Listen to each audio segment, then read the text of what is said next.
అండి దుప్పట్లు పొద్దున్నే ఉల్లారేసినాం, అక్కడ కనబడుతున్నాయి కదా, అవన్నీ ఇప్పుడు తెస్తాం. చూడండి ఎలా తెస్తామో. కర్ర సరిపోద్ది, అది పెద్ద కర్ర కావాలి. నిఖిలో దుప్పట్లు దిద్దాను రావే. మార్నింగే ఉతికేసిన. చూడు ఉల్లారుతాయి ఇప్పుడు, పలసటేగా ఉల్లారినాయి. ఇంకా పెద్దది ఒకటే ఉల్లారిందో లేదో, ఈ చిన్న ఉల్లారినాయి.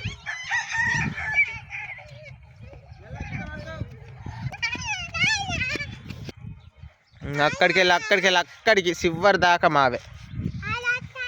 ఈ దుప్పటిని ఇట్లా సంకలు పెట్టుకోవాలి. తాతయ్య చేటర్ బిండేసిన.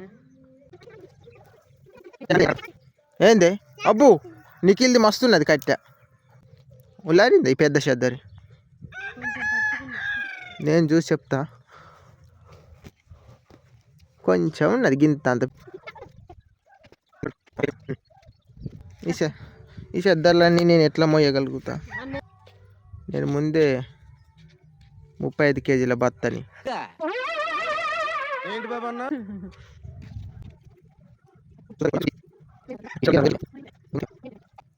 నిఖిల్ అక్కడ తుపాకి తయారు చేసి పేలుతాడని. కొట్టద్దు నాన్న మించి. ఇంకొకటే ఉందా? అది కూడా నీ మీద ఎత్త అయిపోద్దిగా.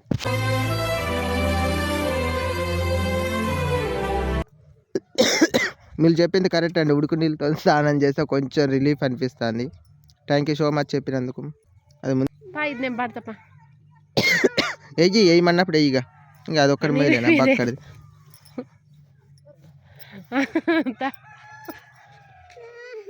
తాతయ్య చూసి నవ్విండే చేద్దర్లని. మూటలన్నీ చూడే నా మీద నా పానం తీస్తాను కదా.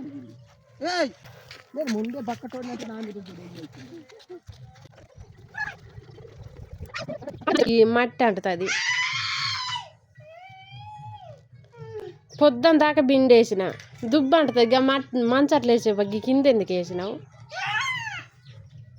మోసేటోనికి తెలుస్తుంది ఏమైతుంది. మంచట్లు అయిపో మడత ఎత్తా. కింద ఈడుతా అంది మట్టి అంటది.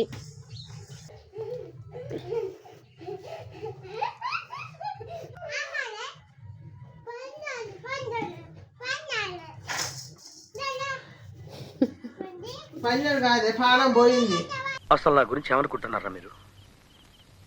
జనానికంటే పిచ్చెక్కేదో అనుకోవచ్చు. ఇన్నేళ్ళు నాతో తిరిగి నా గురించి ఇదేనా మీరు తెలుసుకుంది?